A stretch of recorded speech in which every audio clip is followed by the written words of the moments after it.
कहवा के हवे से नूर हरवा सिंदूर बेचे आवेला हो। कहवा के हई दुलहिनिया तो सिंदूरा मोलावेली हो। कहवा के हई दुलहिनिया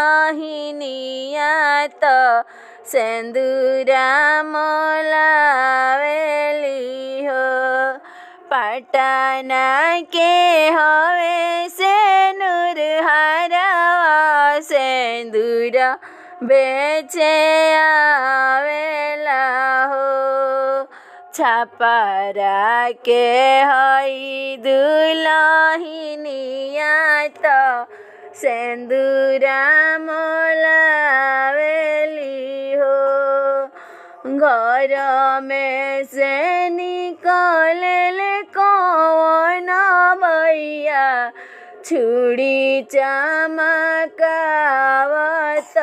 हो। छुड़िए से मरबो सिंदूर हरवा बहिन मोर भरावस हो।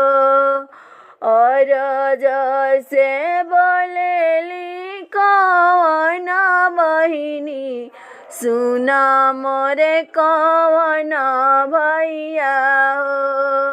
जनी मार तू से नूर हरवा हुए तो हर जीजा हुए हो। जन मार भैया से नूर हरवा हुए तो हर जीजा हुए हो।